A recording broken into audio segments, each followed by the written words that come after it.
Reading through these epistles, trying to justify me getting this pistol. Talk to these psychiatrists about my issues, but ain't no feeling better than squeezing a. Yo, what up? I go by the name of Jeron Bro, and you're now tuning in to Tidewater Waves. Yes, sir. Appreciate you pulling up, man. Yeah, so we'll just start out, at the beginning. Who are you? Where are you from? My name is Jeron. It's pronounced like Geronimo, just in case anybody cares. I was born and raised in KC, Kansas City, Missouri, before the Chiefs won the Super Bowl. Yeah, man, came to VA about 2008. Just loved the vibe and the there was some southernness that I related to, and built a lot of cool relationships here. Met wifey here, so I was like, hey, I'm kicking here for the long term. You know what I'm saying? All right, dope. Okay. So how was that transition from Kansas City to Virginia? Man, it was cool, man. I got shown a lot of love because I came out here like probably like I was 18, 19, so I was fresh off the streets, you know what I'm saying? And I had a lot of like people that took me under their wing and just kind of showed me the ropes. I was fresh off the streets, and I also started like walking with the Lord at 18. So I had a lot of people who were doing like street ministry, and they was like reaching out to people in the streets, and they saw me doing stuff in the streets, and they was just like, yo, I don't know who this dude is, but he looked like he needs some guidance. So they kind of took me under their wing, kind of mentored me, showed me the ropes. And as far as people who were in the streets here, they kind of introduced me to some of the OGs, so I didn't end up in the wrong situation. You know what I mean? So whether it was like Young's Terrace or Huntersville or wherever I was at, I always had people that was like showing me the ropes, man. But the transition, it was cool, man. I had a lot of help. So. Okay.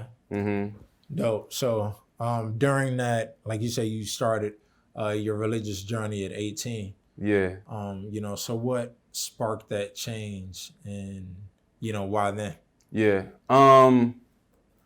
Man, so we had a big homie in the clique that was like brutally murdered.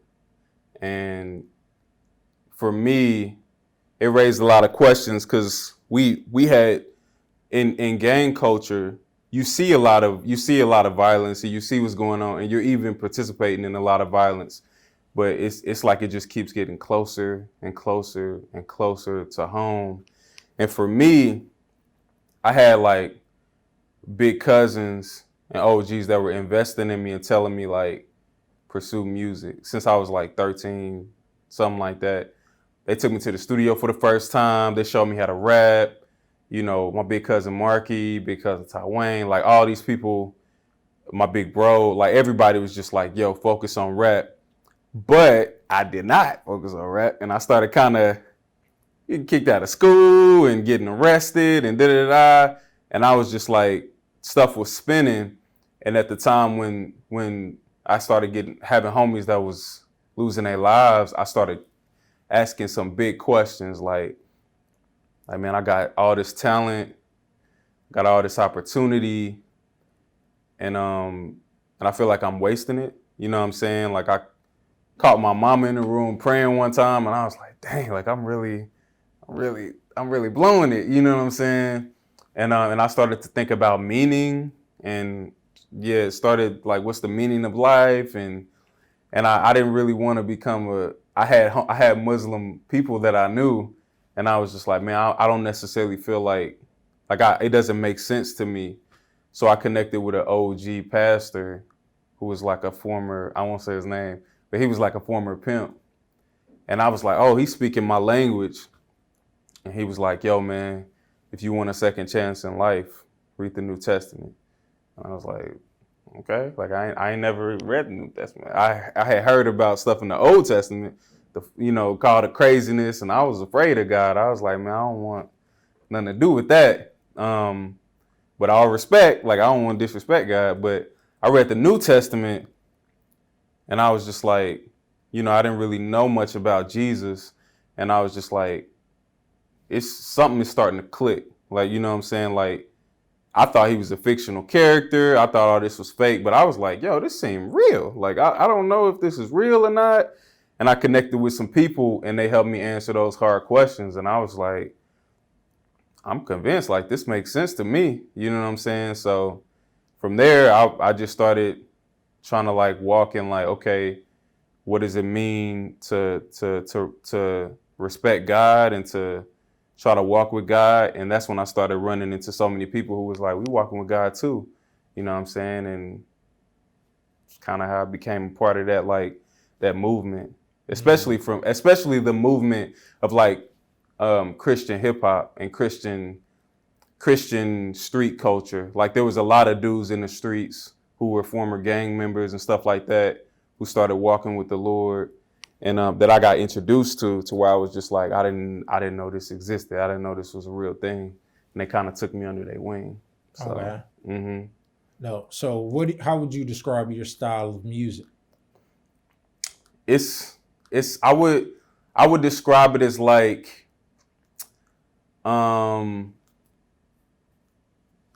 it's very street. It's very aggressive. So it ain't for everybody, because some people be like, whoa, you know what I'm saying? I'm a mix of like DMX and like Nelly, because Nelly's from Missouri. You know what I'm saying? So it's like I grew up battle rapping when I first started rapping. So it's like this aggressive, like emotional, trying to express myself and trying to let out everything that I feel. But then there's the side where it's like, I want to make it melodic, you know what I'm saying? And I want it to sound good as I can.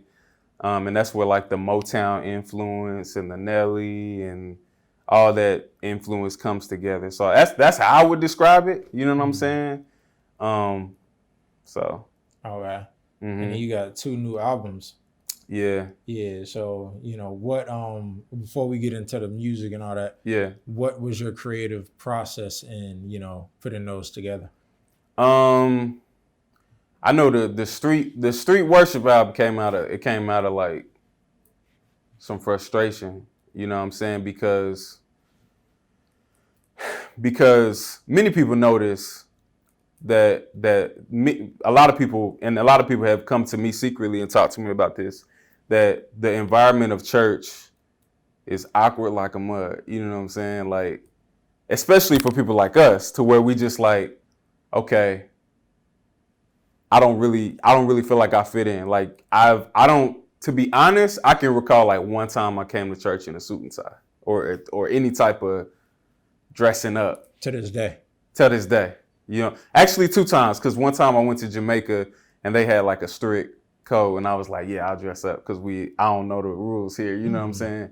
But yeah, to this day, like that's just not how I learn like what a relationship with God is. So it kind of caused me to clash with different churches.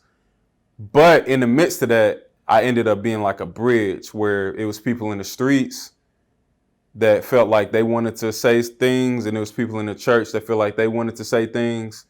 And I feel like that became like the voice of my music. And that's where that street worship album came in, to bring it all together. You know what I'm saying? Because that album is saying like, you got dudes in the street that do walk with God. I mean, DMX made plenty of songs to God. Tupac made plenty of songs to God. Like all these people, 21 Savage had mentioned God in one of his songs. So it's like a lot of people want this walk with God who are in street culture, but they don't feel comfortable in the church environment, and they don't feel like they can express themselves in the language that they want to. So that's where the street worship album came into play. And that was kind of like the prayers and the kind of like saying like, let me pray in our language. So it ain't for everybody. Like I didn't have people hear that and be like, yo, this album's crazy. You know what I'm saying? Like I'm talking about, getting into issues with police, You know what I'm saying? Like I got a song called Gunshots, and it's a worship song where I'm just like, Lord, forgive me for my gunshots. Lord, protect me from gunshots. You know what I'm saying? And I just haven't heard that before, so I was trying to create it. You know what I'm saying? So the Street Worship album is it's the prayer and it's the heart of the streets and the heart of Jeron Bro. But the other album I dropped is The Voice, where it's like I'm not praying, like I'm speaking, you know, I'm speaking at you, you know what I'm saying, and I'm standing on what we stand on, and I'm spitting codes, you know what I'm saying, and ethics, and this is what we about, and so it's like the trying to be the voice of the movement that I'm a part of. So Okay, so speaking of creating, what was that first experience or time you was like, man, this is my lane, like it's music or just it's like I got to be in that realm. Yeah. Well, okay, so it's two sides. There's the music side and then there's the rap side. So I started writing music at like elementary school, cause my mom would play like Motown and all this Smokey Robinson and Jackson 5, Michael Jackson, Diana Ross, Stevie Wonder, and I would be looking at it at the TV like, yo, I don't know what it is about it, but this is like magic to me. You know what I'm saying? Like seeing them in these shiny outfits and stuff, I was like, man, I want to do this. But then it took my homies to sit me down and say, look, Jeron, we are not in the 60s. We ain't in the 70s. We're in the 80s. This is how we talk. You know what I mean? Because I was coming to school in like Michael Jackson outfits and people was clowning me, and the homies had to take me to, and this is like, arguably like the hood, so people are looking like, yo, this dude is a straight clown, you know what I'm saying? So it took my homies to be like, this is how we talk, this is how we walk, and I'm getting introduced to the Tupacs and the E40s and, the Tech Nines and all the people we grew up on, and I'm like, oh yeah, that's me, that's us, you know what I'm saying? And that was still in elementary school. I found one of my homies' notebooks, and it was filled with all these like writings. And I pulled them to the side, like, what is this, bro? Like, we in the projects, and you got this notebook full of these philosophical writings. This is like a book. And he was like, oh, those are raps. And I was like, oh, you know what I'm saying? Like, this is a real thing. And then they was like, yeah, come freestyle. And they put on a beat. And I started like singing, rapping. And cause I was trying to do the Motown singing thing. And then they just stopped and they was just like, we think you can rap. Like, we think you got something, you know what I'm saying? And then they took their money and took me to the studio and did it. And I was just like, oh man, I gotta stick with this. So that's when I first got introduced, you know what I'm saying? Dope. Yeah. So yeah, that's great. You had people in your corner, trying to place you in the right situation for you. Yeah. So how important is that to you to have that support system and just team around you? Man, it's super important because being a one-man army, you know what I'm saying, it lasts for a while. Like you handling it, and sometimes you gotta be, you know what I'm saying, because everybody don't get your vision, you know what I'm saying, and they don't have the skills, you know what I'm saying. So sometimes you gotta show people how to do it before you invite them into it, you know what I'm saying. But at the same time, it's like it ain't good for the business. Like it ain't enough money in it to just do it alone. You gonna eventually, like me, sometimes when I'm trying to do it alone, I run into a ceiling where I'm just like, man, I could have made more money. You know what I'm saying? If I would have collaborated or connected with, you know what I'm saying? But also just the belonging, you know what I'm saying? That's a human need. And, you got to have brothers and sisters around that get you, you know what I'm saying? That, that can ride for you. And again, that could be because I came from gang culture, you know what I'm saying? Like to where I had people around me that was like willing to die for me, you know what I'm saying? And I'm looking at them like I'm willing to die for you. I done been beat up because somebody said something wrong to somebody around me, you know, like jump, like beat up bad, you know what I'm saying? So it could be just part of my, you know, my ethics, but for me, it's like super important because I feel like I don't fully get it unless other people get it around me. And then I'm like, okay, you know, you know, then that's how we can move and, you know, so. Man, okay. Yeah. So we talking about the beginning. So how about the end? Your goals Yeah. and the long term, pretty much. You know, what are some of those? Yeah, man. I mean, I love connecting with people like you, man. Like I feel like something like what you're doing is like it represents like what I've seen a lot of people saying the 757 stands for. Like when they're just like, it's just this mix and it's just a lot of people trying to accomplish goals and different things like that. Like you got people from like you'll turn around, have somebody come in here who's doing like a web series or a film thing, and then you have somebody in here who's rapping, and then you have somebody in here who's like, you know, on like city council or something. And it's like, to me, you know what I'm saying? I feel like that's the future, man. Like especially among like black businesses and black culture. Like I feel like, you know, collaboration is something that we're starting to realize we need.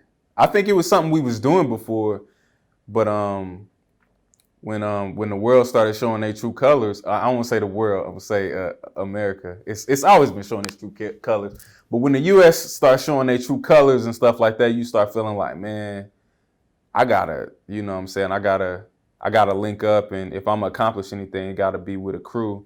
But that's where I see my future going, man. Like I just love building with other people. I love investing with other people. Like I got some people on these new albums that people haven't heard before, and that even people in my circle didn't even know do music. You know what I'm saying? So I just love investing and building, and yeah. Eventually, I would love to.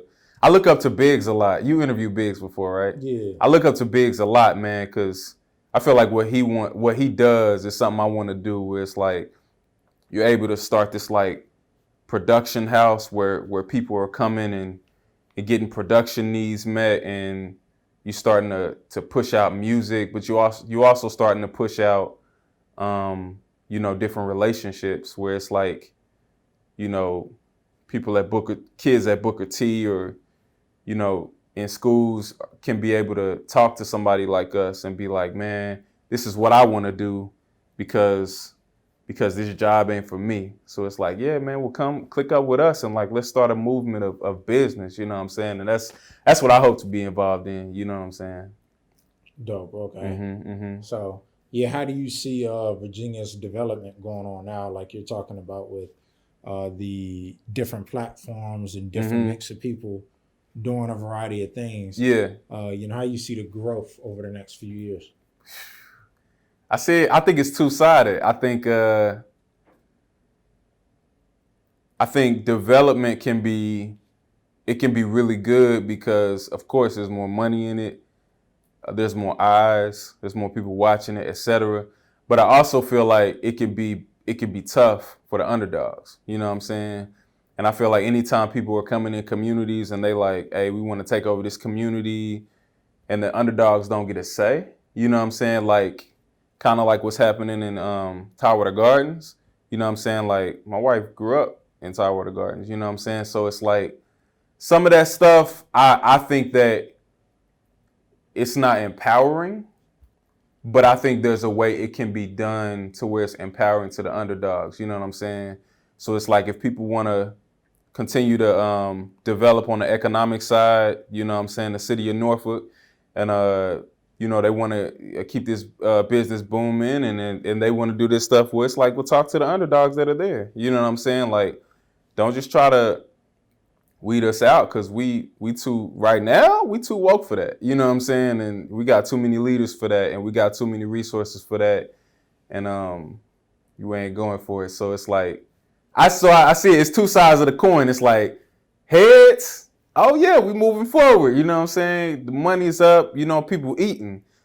people with families, you know what I'm saying? We eating, we working, we doing it. But on the tail side, it's like, man, you don't overlook the underdogs, man. Because what happens is when you continually overlook underdogs, they start a revolution. You know what I'm saying? And they end up bucking, and we've seen a lot of that. And so, yeah, it's been a lot of that, just around the nation. Yeah, and I think a lot of people just want their voices heard and want exactly.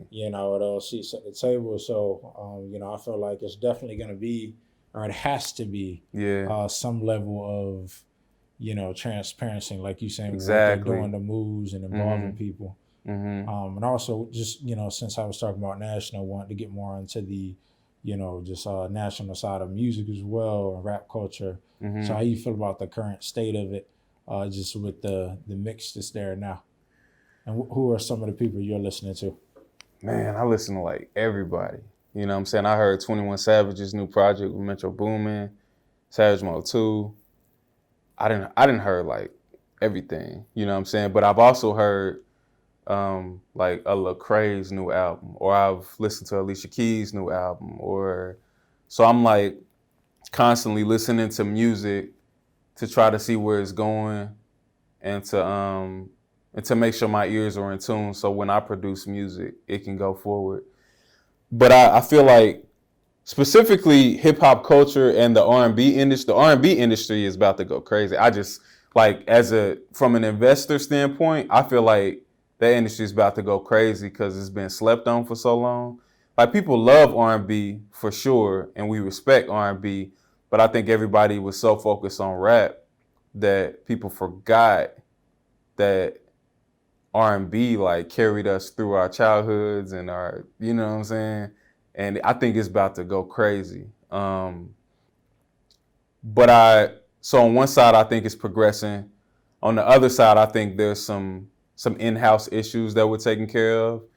I think specifically misogyny in hip hop culture I think is being confronted. Like a lot of people are just asking a lot of questions, like with the Tory Lanez and Meg Thee Stallion issue. Like, I think people are starting to ask some bigger questions that we really need to settle. You know what I'm saying? Like, are we, how do we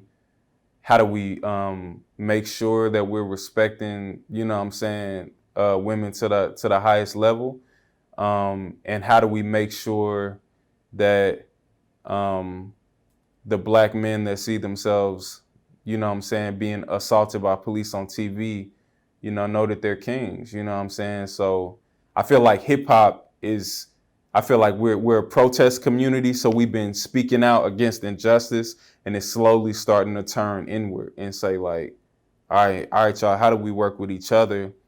We came from the same communities, and now how can we build with each other and make each other better? You know what I'm saying? Okay. Yeah, making each other better. I also want to touch on, going back to like the beginning, your experience with the police and gang violence, and how also you add that to your current music. Yeah. It's funny, like when the Mike Brown situation happened, I don't know if you know No Fine Print Clothing, but there were some people in the 757 that were doing protests, and they were doing protests, and I got a chance to speak because I was from Missouri, and it didn't even occur to me like, oh, I was actually assaulted by the police one time because they thought I was somebody else, and I started telling my story. Long story short, I was 18. I was 17. Celebrate my birthday. Came to the movie theaters. Movie theaters was on lockdown. I didn't know. I came trying to open the door, and I'm like, it's locked. It's like 6 something. Police bum rushed me. I didn't have my wallet with me. They thought I was lying when I said I was about to turn 18, and and they roughed me up, threw me on the ground, handcuffed me, because I didn't answer as many questions as they need me to. Mama got mad, came to the precinct and was like, get my son up out of here. And they let me go immediately, sent me an apology letter. I ripped that mud up, you know what I'm saying? But as far as as far as like that impacting the music, I just started realizing as an adult that I needed to tell those stories. Because before, it was almost like, oh, this happened to everybody. Like, this happened to all of us. Like, you know, when you black and when you from the streets, or when you a young black man, like, it's happened to everybody. But people started saying, like, you got to tell those stories, especially in the church community, because a lot of Christians had no idea that this stuff was happening. We got even Christians being treated like this when we ain't done nothing, and we had to convey to them, like, this stuff is happening to us. Like, it's not like, oh, you got to be, you know, in the streets, or you got to be doing something wrong. It's like, nah, you just got to be black. You know what I'm saying? Or you just got to walk a certain way. Like, you got to have a gold chain, and people just come at you a certain way. You know what I'm saying? But my mom is a former officer. You know what I'm saying? So I'm also, you know, telling the officers, like, what they can do to change. You know what I'm saying? I'm thinking about people like Chief Boone, and who's like going the extra mile and really trying to build, you know. But I'm also thinking in my head, like, if you really want to build, you know, we got to be honest about that history, and we got to confront it. You know what I'm saying? So let's not just click up, and let's not just walk through our neighborhoods with the police. Like, nah, let's talk about this terrible history. You know what I'm saying? And also, let's do some conflict resolution. Like, let's have some hard conversations. And that was part of what my song Gunshots was about on the worship project. And I wanted to put it on the worship project intentionally, so people see, like, there's a worship song about police violence and dealing with it. You know what I'm saying? And saying that if you don't get it right, and if you don't stop doing this, the way we believe is that you're going to have to answer to God for all that. You know what I'm saying? So you can either correct it now, or you're going to have to answer to God for that. So, but yeah, the Street Worship album, Prayers of the Streets, is out. It's what happens when the streets worship. You feel me? Jeron Bro 2.5 is out right now. It's a personal project, and that's the voice of Jeron. Check that out. Specifically, the first 7 songs gonna drive people crazy, I think so. Yeah. Squeezing a pistol. How do I tell my church I can't forgive no more?